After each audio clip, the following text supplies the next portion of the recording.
సంగారెడ్డి పట్టణంలోని మహబూబ్ సాగర్ చెరువును సందర్శించిన Telangana fisheries corporation chairman Mettu Sai Kumar, TPCC working president Jaggareddy ఆదేశాల మేరకు సంగారెడ్డి చెరువును పరిశీలించాలని అన్నారు. కాలుష్యంతో చెరువులో లక్షల రూపాయల విలువైన చేపలు చనిపోవడంతో జీవనోపాధి కోల్పోయిన మత్స్యకారుల కుటుంబాలను ఆదుకుంటామని అన్నారు. ఈ కార్యక్రమంలో మత్స్య సహకార సంఘం అధ్యక్షులు మరియు జిల్లా డైరెక్టర్ నాగేష్, కార్యదర్శి చిదంబర సాయి, డైరెక్టర్లు సభ్యులు కూనవేణు, కూన సంతోష్, దశరథ్, రమేష్, వంశీ, శివకుమార్, మహేష్ తదితరులు పాల్గొన్నారు.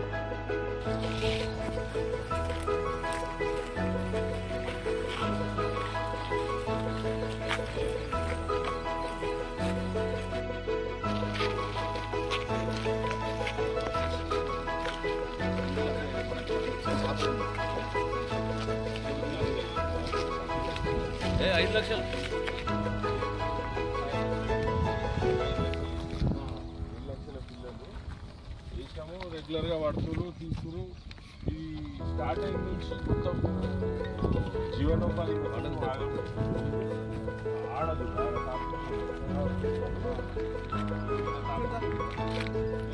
అంతా ఉండేటోళ్ళు ఈ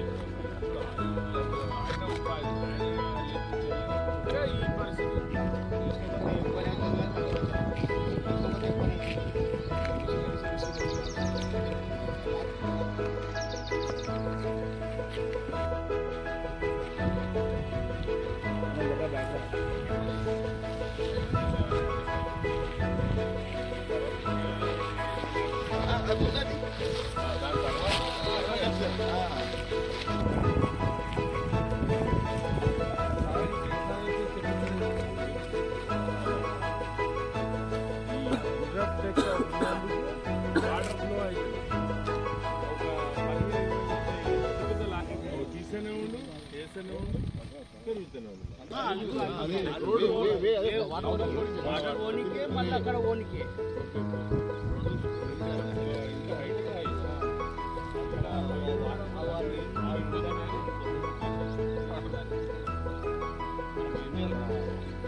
నేడు సంగారెడ్డి ప్రాంతంలో ఇటీవల మరణించినటువంటి చేపల యొక్క విధానం విషయంలో గౌరవ పెద్దలు పీసీసీ వర్కింగ్ ప్రెసిడెంట్ జగ్గారెడ్డి గారి యొక్క సూచనల మేరకు నేటి చెరువుని పరీక్షించి అదేవిధంగా సత్వర కొన్ని నిర్ణయాలు తీసుకోవడం జరిగింది.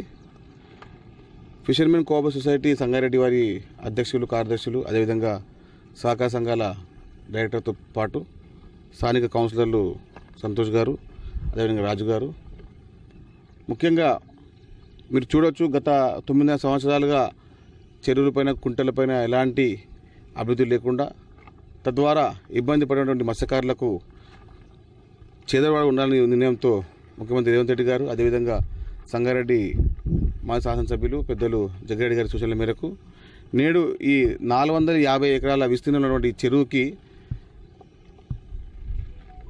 పొల్యూషిత విధానంలో కానివ్వండి, అదేవిధంగా సహకారం లేకుండా గుర్రపుటెక్క అనే ఈ విస్తీర్ణం వల్ల విత్తనం ద్వారా చేప చనిపోవడం జరిగింది. తద్వారా కనీసం 50 లక్షల పైచీలకు నష్టం జరిగింది మత్స్యకారులు. వారిని ప్రభుత్వం అన్ని ఆదుకుంటుంది. అదేవిధంగా సత్వర నిర్ణయం ద్వారా రేపు అంటే యుద్ధ ప్రాతిపదికన ఒక 5 నుంచి 6 యంత్రాల ద్వారా ఈ గుర్రపుటెక్కని తీసివేయడం జరుగుతుంది. ఏ విషయంలో కూడా మత్స్యకారులు మీరు ఇబ్బంది పడకండి, ఎవరు ఆధారపడకండి, ప్రభుత్వం మిమ్మల్ని అన్ని ఆదుకుంటుంది. ఎందుకంటే మీరు చూడవచ్చు హైడ్రా ద్వారా FTL ఫుల్ ట్యాంక్ లెవెల్ సంబంధించిన వ్యవహారాల్లో ఎవరైతే చెరువులు, కుంటలు కబ్జా చేస్తున్నారో వారు ఎవరిని కూడా వదిలే ప్రసక్తి లేదు. ముఖ్యంగా మత్స్యకారులకు ఒక పక్షపాతిగా ముఖ్యమంత్రి రేవంత్ రెడ్డి గారు, మత్స్యకారులకు ఒక అండదండగా జగ్గారెడ్డి గారు ఉన్నారు. కాబట్టి ఎవ్వరు అంటే గణనీయంగా మత్స్యకారుల కుటుంబాల్లో చాలా ఇబ్బంది ఏర్పడుతుంది. ఎందుకంటే చెరువులు, కుంటల్లో అధికారం ఉన్నా కూడా వారికి హక్కులు లేకపోతున్నాయి. హక్కులను కాపాడే విధంగా అందరికీ మత్స్య సంపద అందించే విధంగా మేము చర్యలు తీసుకుంటాం. ఈ గుర్రపుటెక్క విస్తీర్ణాన్ని కూడా తగ్గించి భవిష్యత్తులో ఇలాంటి ఘటన జరగకుండా అదేవిధంగా ఏదైనా సహకారంతో ముందుకెళ్ళని కోరుకుంటున్నాను. ఈరోజు మన రాష్ట్ర ఫిషరీస్ చైర్మన్ అయినటువంటి మెట్టు సాయి కుమార్ గారు సంగారెడ్డి మహబూబ్ సాగర్ ట్యాంక్ బండ్ పైన చెరువులు చేపలు పొల్యూషన్ ద్వారా ఈ గుర్రపు డెక్క ద్వారా చనిపోయినాయని తెలిపిన వెంటనే ఇక్కడికి వచ్చి మత్స్యకారులకు ధైర్యం చెప్పడానికి వచ్చి ఇక్కడ వచ్చి చెరువునంతా పరీక్షించడం జరిగింది. అధికారులకు సూచనలు చేయడం జరిగింది. 450 ఎకరాల విస్తీర్ణం ఉన్న మహబూబ్ సాగర్ చెరువులో పూర్తిగా గుర్రపు డెక్క రావడము, పొల్యూటెడ్ వాటర్, డ్రైనేజ్ వాటర్ అంతా ఇలా కలవడం వల్ల మత్స్య సంపద అంతా కూడా చనిపోవడం జరిగింది. తద్వారా మత్స్యకారులు చాలా కుటుంబాలు దాని మీద ఆధారపడి జీవనం కొనసాగిస్తున్నారు. వాళ్ళందరూ కూడా ఇబ్బందులు గురవుతున్నారు. వాళ్ళు చేపలు పట్టడానికి వెళ్ళలేని పరిస్థితి. వాళ్ళ దయనీయమైన స్థితిని గమనించిన చైర్మన్ గారు అధికారులకు వెంటనే గుర్రపు డెక్క తీసే విధంగా ఆదేశాలు ఇవ్వడము, తెలపడము జరిగింది. మొన్న మరి మన TPCC working president Jayaprakash Reddy గారు వచ్చి అధికారులకు గుర్రపు డెక్క తీసేసి మరి వాళ్ళ నష్టపరిహారము ఎంతైతే అంచనా వేసి ఇవ్వమని మొన్న తెలపడం జరిగింది.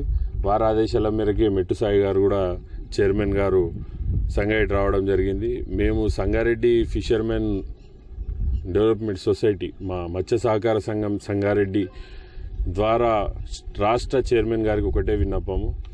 దీనివల్ల చాలా నష్టం జరిగింది. మత్స్యకారులు సొంత డబ్బులు వేసి సొసైటీ డబ్బులతో వదిలిన చేప పిల్లలని కూడా చనిపోవడం జరిగింది. ప్రభుత్వం ఇచ్చినవి కాకుండా సొసైటీ ద్వారా కూడా వేసినాయని చనిపోయింది. కాబట్టి వెంటనే మాకు సంగారెడ్డి సొసైటీకి రాష్ట్ర ప్రభుత్వము నష్టపరిహారం ఇచ్చే విధంగా చూడాలని, మా అందరికీ మత్స్యకారులకు చేయూతగా ఉండాలని ఈ సందర్భంగా వారికి విజ్ఞప్తి చేస్తూ మరి వాళ్ళు ఇక్కడి వరకు వచ్చి మత్స్యకారులకు ధైర్యం చెప్పినందుకు వారికి ప్రత్యేకమైన ధన్యవాదాలు తెలియజేస్తున్నాం.